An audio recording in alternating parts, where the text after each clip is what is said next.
Okay, today we're going to be looking at some circles and some properties of chords of these circles. So there's some things that you need to know. First of all, a chord, just to review, is a line that goes from one point on the circle to another point on the circle. So I have right here a chord, AB, and a chord sometimes bounds an arc. So the chord AB bounds this arc that I have marked in red, AB. And an arc would be this way.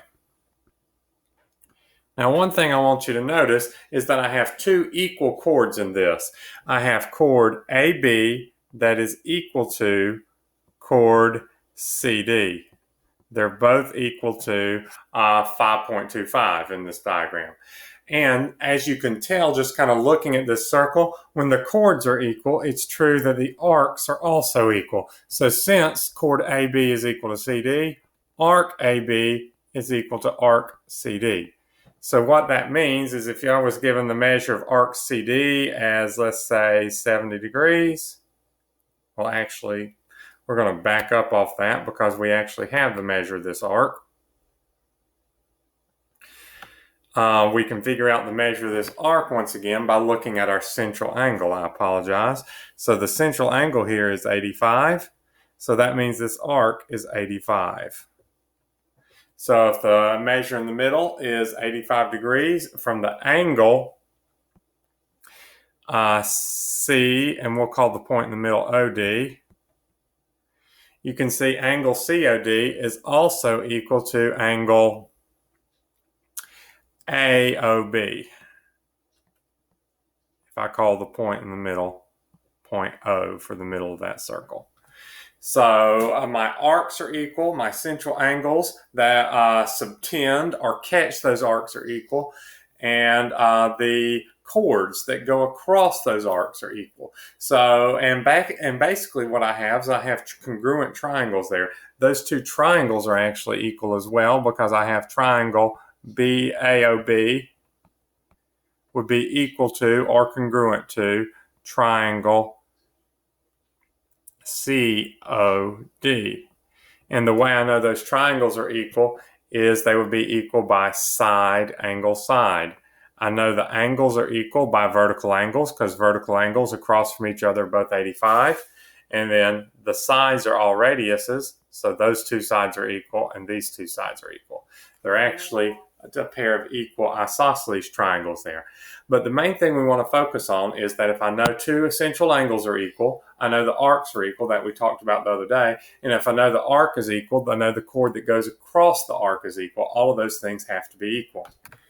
Now, I want to show you that even if these angles are not vertical angles, as long as they're both 85 degrees, so I could slide this so it goes over here. Since I still have two 85-degree angles,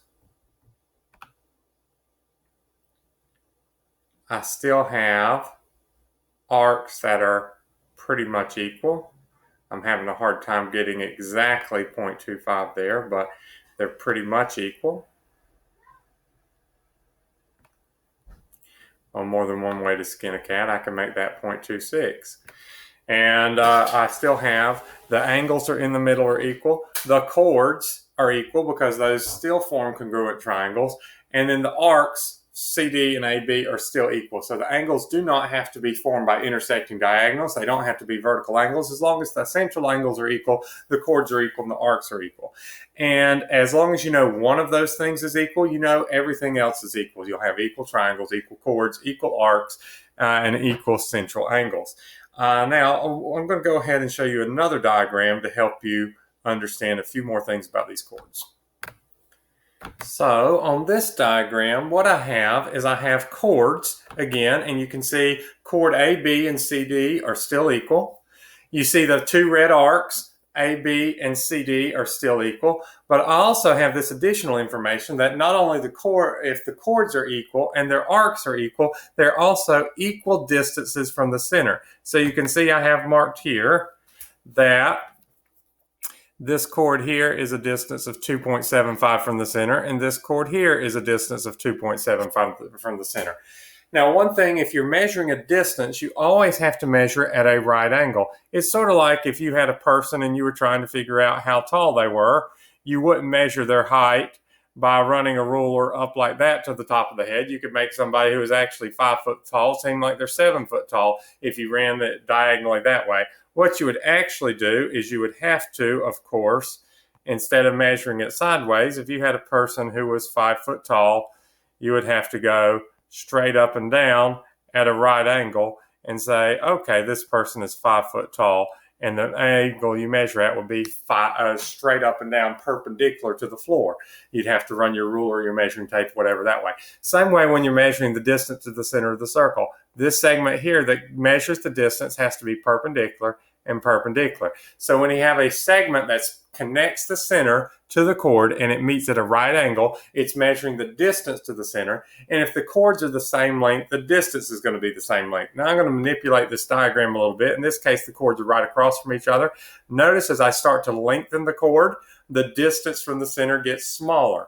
So as my chord gets longer, the distance from the center gets smaller until if the distance from the center is 0, you can tell that that chord is actually, is actually a diameter of the circle. So as the distance from the center gets smaller, the chord has to get longer. As the chord gets shorter, the distance from the center gets longer until the chord is so short, it's actually just a single point and the distance is the radius. So you can see how longer chords go with shorter distances and whatnot. Another thing I do want to show you is the first example I have was straight across from each other. Notice it doesn't have to be straight across from each other. In this case, I have a chord that is 5.21, and this chord here, I can make it somewhere close to 5.21. These are not straight across from each other at all, but they still have the same distance from the center. So sometimes you'll see a diagram where it looks like the chords are across from each other. Sometimes they'll be at angles. It does not matter. What you know is if these chords that I'm going to highlight in blue are the same length, this and this, the distances from the center measured at a right angle that I'm marking are also equal. So equal chords have equal arcs, they have equal central angles going around them, they have equal distances from the center. One thing worth mentioning too is if I draw all my radius, I have a right triangle. In fact, I actually have 2 right triangles, and these right triangles are actually congruent. I know they are congruent because they have a congruent hypotenuse and a congruent leg. And one thing you might have remembered from math 2 is if the hypotenuse and leg are both congruent, the triangles are congruent. Well, since these triangles are congruent, I can say that this side here, CD, has been bisected by that perpendicular segment.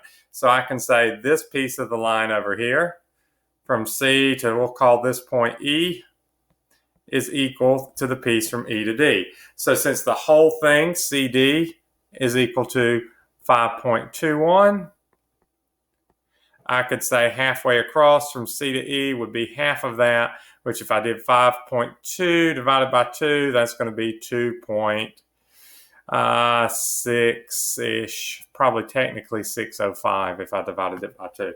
So you can see that I can not only does the distance equal, but when I have a chord and I'm measuring that distance with a right angle, it does split it in half.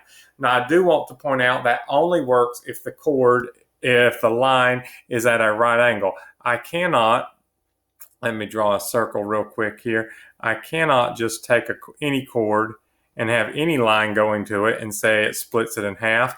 If the line does not go through the center, it doesn't necessarily split it in half. For example, let's try that one more time. I could have something like this where it made a right angle, but it didn't go to the center. It clearly doesn't cut the chord in half. Another thing you could have going on is you could have something that goes through the center, but it does not meet at a right angle. So that also would not cut my chord in half. Clearly one piece is a lot bigger than another piece. But if the chord is measuring the distance to the center, meaning it going through the center makes a right angle, it will split that thing in half. We're going to go over how to set up 1 or 2 problems, kind of like the ones on page 261, and hopefully that'll help you get started today. So as we're going to start with this diagram on the right, I've set it up to look a lot like number 5. So on this diagram, you see it looks a lot like 5. So this side here, they called this one PR, and they had this labeled as a right angle. And the reason that is important is that I can tell, since this is a right angle, this is the distance to the center. And it's splitting this chord in half. Anytime I have something that's making a right angle with a chord and goes through the center, in other words, it's a radius because it's making a right angle with the chord and it's going through the center, it's going to split that chord in half. So it tells you this is 2x minus 4.1, and it tells you this side is x minus 0.5. And your trick there is to know that that is making that perpendicular distance to the center is splitting that chord in half, whether it's a diameter or a radius, or you just see part of the segment. As long as it's perpendicular and going to the center, it does split the chord in half. So I can say 2x minus 4.1 is equal to x minus 0.5. I would subtract x from both sides, so that would give me an x. I would add 4.1 to both sides. So that's going to give me an x equals 4.1 minus 0.5 is 3.6. So that is how you solve one of those. You're looking for things that are equal, and you're going to write an equation based on equal parts. We'll go ahead, and the one on the left here works a lot like number 7.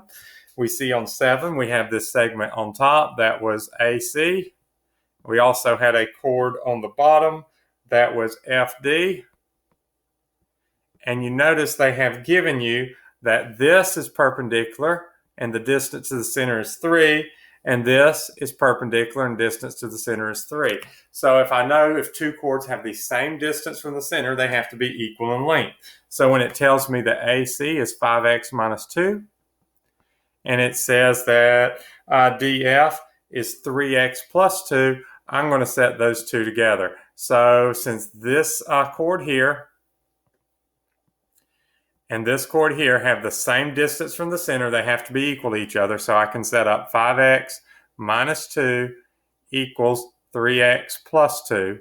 And then you would start by subtracting 3x from both sides to get all the x's on one side, and I'll leave it to you to finish solving that one. But as you do these problems on 261, just be using your properties about chords being equal, the arcs across that subtend that go across the chords being equal. If chords are equal, the distance from the center is equal. And if you're measuring that perpendicular distance from the center with a chord, whether it's a segment or a radius or diameter, anything that's perpendicular to a chord, like this line over here, will split the two pieces of the chord in half. It will bisect that chord. You'll be able to set up a lot of equations involving equality and get these done. Please let me know if you have any questions, and good luck with your math today.